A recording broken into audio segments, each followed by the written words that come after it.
is afternoon. So ito siya ang ating lunch. Ngayong hapon, magawa tayo ng siopao. Ito siya sa all-purpose flour. 6 cups of all-purpose flour, 2 cups of water sa ating yeast mixture, plus 1 cup of sugar. So, ayan lang siya with a dash of salt. Very good siya, guys. Look at that. Na-smell ko si mixture ng yeast. So, yummy, yummy. Ito ang dough sa ating siopao. May nagawa na rin akong dough para sa ating pretzels and para sa ating kolaches. Ayan siya, guys. Marami tayong iluto ngayon. Para bukas may makain din ang mga bata, di ba?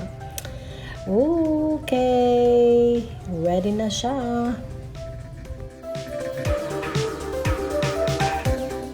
So, ang gagawin natin, i-rest natin ang dough for an hour or maybe less than an hour. Depende, guys. Dahil 4 tablespoon ito siya ng yeast.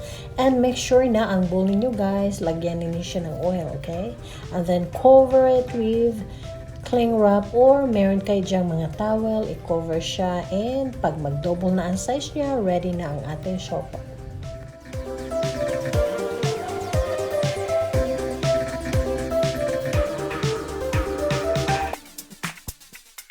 So ready na tayo, guys, but before we're going to continue, please subscribe to my channel, Jennifer's Clubhouse, and then click the notification bell, okay? Thank you very much. So sa ating dough dito, guys, we have to knead it again.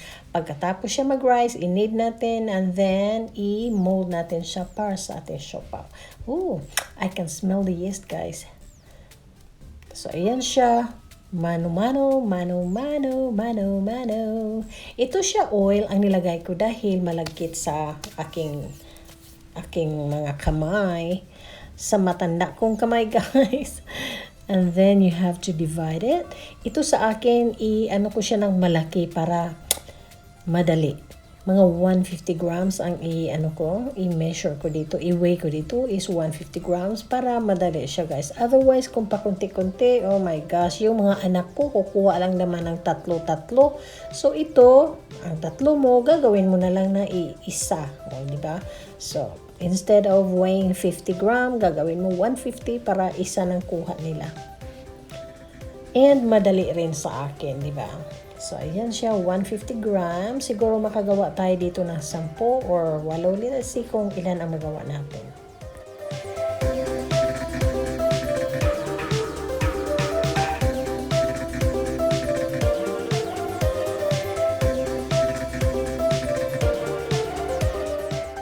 Para pantay-pantay ang weigh ng inyong siopao or ang laki ng inyong siopao or sa inyong bread, dapat i-weigh ninyo naman para maganda naman siya tingnan, di ba?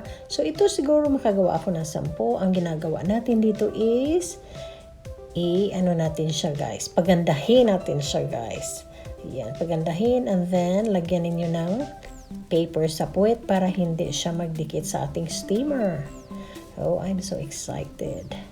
So, ito siya, wala siyang meat dahil kung lagyan ko siya ng filling, ang mga bata ay magalit. Tanggalin nila yun. Alam ko naman tanggalin niya. So, hindi ko maski cheese or egg. Ayaw talaga nila yun. Gusto nila yung plain na bread lang or ang dough or siopa na walang laman. Yan ang gusto nila. So, yan ang gawin ni Mommy.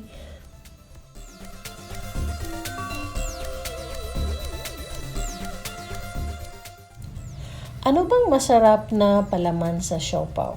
Parang pag bibili ako itlog or chicken or pork, wala bang beef? Matigas siguro ang meat ng beef, di ba? Siguro gagawin natin is ground beef siguro. And masarap din si eggs or cheese. Ayan, cheese sa loob, guys. Or magawa kayo ng chicken curry. Masarap siguro siya. Or siguro malasa ang papaya salad. Well, guys, I'm just being silly. So, ito ang ating siopao ngayon. Very plain lang siya. Dough lang ang iluto natin. Dahil request ng mga anak ko.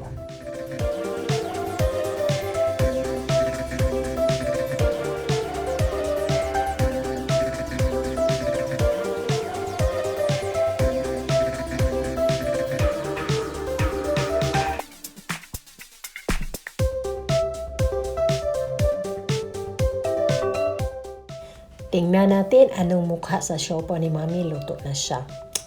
Okay. Open it, Mommy.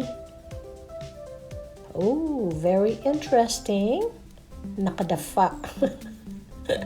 Nakadafa ang aking siopaw, guys.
We don't have good lights, just that lights. So that's all lights we have here. So ngayong umaga, well, afternoon na guys. Ito siyang ating piña colada. Our piña colada. It's a kida. It burned up again? And ang ating drinks is piña colada. Yan siya, piña colada. Oh, finally, my beloved fixed my light. So before the light will shut down again, I have to show you that we have here a siopao. Oh, I made a siopao requested by my daughters. But this siopao, guys, doesn't have any meat nor eggs. I'll just make the dough. That's it, because they don't like the insert of the siopao. So, does it look good there? Clear? So sa ating lunch, would you like to drink a piña colada, my dear? I think you got a shadow on the side of your face. Is that okay? Oh, I should have It inserted should that be inside. here. Yeah, it has to be in the side. Okay, for our lunch today, we have our siopao, and piña colada. Would you like to drink some piña colada? So we have our lights, it works. So it works, guys. Look at that. Woohoo! Oh, would you try my drink? Would you try my drink? I will take it out anyway. I will edit it. Okay, piña colada it is. Let's see. Oh.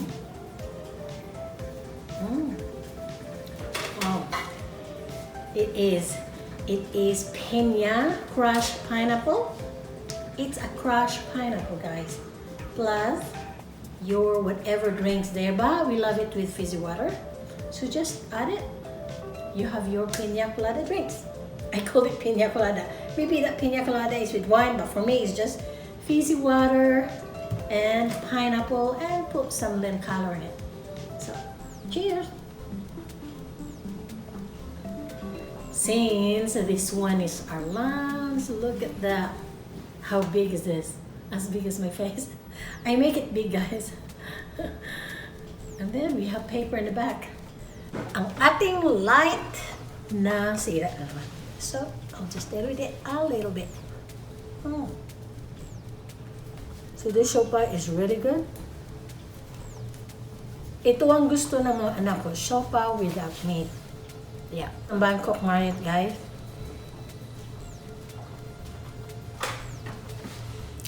Pag may siopao na ko, kukuha sila na 2, 3. Dahil maliliit siya eh. Ganyan, maliliit lang. Pero, ang ginagawa nila, they have to take out the meat. So, ayan. Pag dito, guys, mag-request sila siopao without meat. Ayan, kakain sila. This is my piña colada. Masarap din guys if you have a lot of what is that? Mint. Some mint guys, if you want mint, you buy mint and then you planted it. Dahil pag malaki na yung mint, mag-flower siya and then mag-seeds. Pag winter time, malagas lang yung mga seeds. O maski sa Pilipinas. Pag if they grow old, and then marami na silang seeds, flowers and then seeds, malagas yung mga seeds, magiging mint na naman siya. Tapos magpadami-padami. Meron akong mint plant sa Kazakhstan, hindi talaga mawala dahil every time pag mag-winter, patay siya. Pag matapos na ang winter, babalik na naman siya. Oh my gosh, napakaraming mint ko. Sprite mint, napakasarap niya. Wow, this is good.